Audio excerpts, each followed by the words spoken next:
అధ్వానపు పాలన అభివృద్ధి మాత్రం సున్నా. ఇది తెలంగాణ రాష్ట్రంలో ప్రజలు రైతులు అన్ని వర్గాలు ఎదుర్కొంటున్నటువంటి పరిస్థితి. కాంగ్రెస్ ప్రభుత్వం ఏర్పడి సంవత్సరం కంప్లీట్ అయిన తర్వాత కూడా ఇంతవరకు ఏమైనా మంచి జరిగిందా అంటే ఏమీ చెప్పడానికి కూడా ఏమీ లేనటువంటి పరిస్థితి. ముఖ్యమంత్రి అనేక సందర్భాల్లో దాదాపు 44 సార్లు ఢిల్లీకి వెళ్ళారు.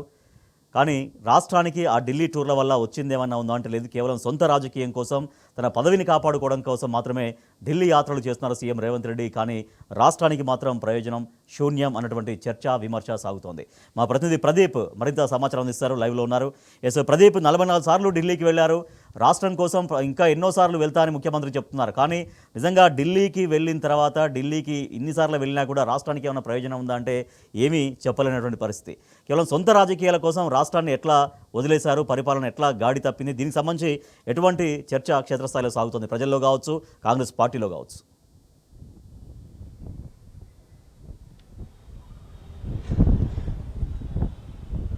రేవంత్ రెడ్డి ముఖ్యమంత్రి అయిన తర్వాత ప్రధానిని బడే బాయని సంబోధించారు.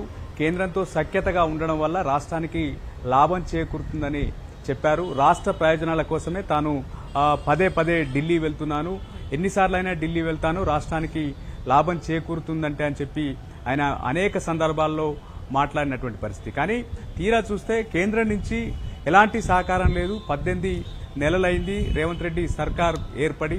కేంద్రం నుంచి ఆశించిన ప్రయోజనాలు ఏవి తెలంగాణకు దక్కలేదు. కానీ ఏపీకి కేంద్ర ప్రభుత్వం నుంచి అనేక నిధులు వెళ్తున్నాయి, అనేక విధాలుగా సహాయాలు అయితే అందుతున్నటువంటి పరిస్థితి. మోడీని బడే బాయని సంబోధించిన ఎటువంటి లాభం లేదనేది ప్రధానంగా జరుగుతున్నటువంటి చర్చ. కేంద్ర మంత్రులను అనేక సందర్భాల్లో కలిశారు. గతంలో బీఆర్ఎస్ సాయంలో ఏవైతే రిప్రజెంటేషన్ ఇచ్చారో అవి అమలవుతున్నటువంటి పరిస్థితి, వాళ్ళు చేసినటువంటి కృషి ఫలిస్తున్నటువంటి పరిస్థితి, అదంతా తన ఖాతాలో వేసుకుంటున్నటువంటి పరిస్థితి అయితే మనం చూస్తా ఉన్నాం. ప్రధానంగా అటు కేంద్ర ప్రభుత్వంతో సఖ్యత అనేది చెప్తున్నప్పటికీ కాంగ్రెస్ పెద్దలను కలుస్తానికే పదే పదే ఢిల్లీ వెళ్తున్నారు. ఇప్పటికీ 44 సార్లు ఢిల్లీ వెళ్లారు. 30న మరోసారి ఢిల్లీకి రావాల్సిందిగా అధిష్టానం పిలుపునిచ్చినటువంటి నేపథ్యంలో ముఖ్యమంత్రి రేవంత్ రెడ్డి మరోసారి ఢిల్లీ వెళ్లనున్నటువంటి పరిస్థితి. మొత్తానికైతే అక్కడికి కేబినెట్ విస్తరణకు సంబంధించి అనేక సందర్భాల్లో కాంగ్రెస్ పెద్దలతో చర్చలు జరిపారు.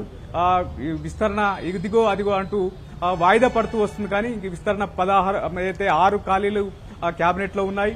6కు ఎంతో మంది పదవులు, 6 మంత్రి పదవులకు సంబంధించి అనేక మంది ఆశావాలు ఉన్నారు.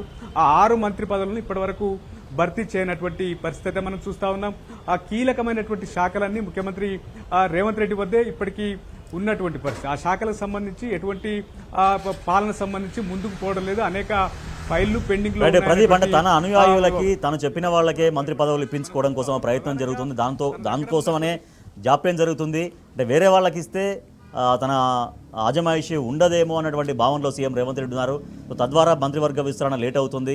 ఆ లేటు మొత్తం ప్రజలపైన, ప్రజలకు చేరాల్సినటువంటి ఫలితాలపైన రిఫ్లెక్ట్ అవుతున్నటువంటి పరిస్థితి అనేది.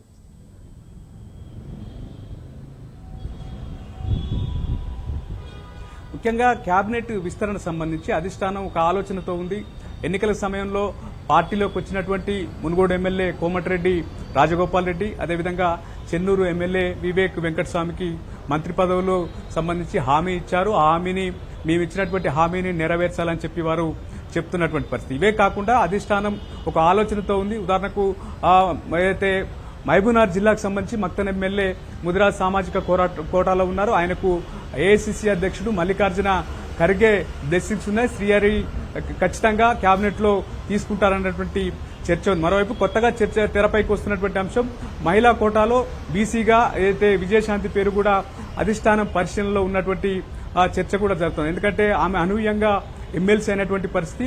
ఏదైతే రేవంత్ రెడ్డి సూచించినటువంటి పేరు కాకుండా విజయశాంతి అనూహ్యంగా అధిష్టానం కోటాలో తెరపైకి వచ్చి ఎమ్మెల్సీగా అయినటువంటి నేపథ్యంలో ఆమె కూడా ఈ విస్తరణకు సంబంధించి ఆమె పేరు తెరపైకి వచ్చేటువంటి అవకాశం ఉందన్నటువంటి చర్చ కూడా జరుగుతుంది. రేవంత్ రెడ్డి ఏ పేర్లు అయితే సూచిస్తున్నారో అందుకు భిన్నంగానే అధిష్టానం ఆలోచన చేస్తుంది. అధిష్టానం సామాజిక సమీకరణాలు, అదేవిధంగా ఎవరెవరికి పార్టీ పరంగా అయితే మంత్రి పదవి ఇస్తే పార్టీకి లాభం జరుగుతుందన్న కోణంలో అధిష్టానం ఆలోచన చేస్తుందన్నటువంటి చర్చ జరుగుతుంది. ప్రధానంగా వివేక్ అంశం చర్చకు తీసుకుంటే ఆ వివేక్ మంత్రి పదవి ఖాయమన్న చర్చ అసెంబ్లీ బడ్జెట్ సమావేశంలో జరిగింది. రాజగోపాల్ రెడ్డికి, అదేవిధంగా వివేక్ వెంకటస్వామికి చాలా మంది ఎమ్మెల్యేలు కాంగ్రెస్ కూడా చెప్పారు.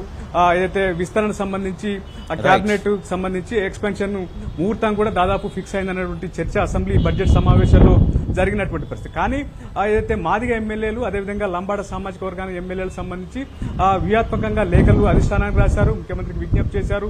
తాజాగా జరుగుతున్నటువంటి పరిణామాలకు సంబంధించి ఏదైతే ముఖ్యమంత్రి ఢిల్లీ వెళ్లే సందర్భంలో మాదిగ ఎమ్మెల్యేలు మంత్రి పదవి మాదిగ సామాజిక వర్గానికి ఇవ్వాలని లేఖ ఇచ్చారు. తర్వాత ఢిల్లీకి వెళ్లిన తర్వాత ఈ రోజు రహస్యంగా సమావేశమై మీనాక్షి నటరాజన్తో మాట్లాడారు. రేపు వారు ఢిల్లీ వెళ్లేటువంటి అవకాశం ఉంది. ఏదేమైనా ఇటు విస్తరణ జరగకుండా ఉండడానికి కొర్రీలు పెడుతున్నారు ముఖ్యమంత్రి వెనుక నుంచి అన్నటువంటి ఆరోపణలు కూడా వస్తా ఉన్నాయి. ఏదేమైనా అధిష్టానం విస్తరణ సంబంధించి ఆచితూచి నిర్ణయం తీసుకునేటువంటి అవకాశం ఉంది. రేవంత్ రెడ్డి సిఫార్సులను అధిష్టానం పరిగణలోకి తీసుకునే పరిస్థితులు అయితే లేవన్నటువంటి చర్చ కూడా కాంగ్రెస్ లో జోరుగా సాగుతా ఉంది. Right, thank you Pradeep.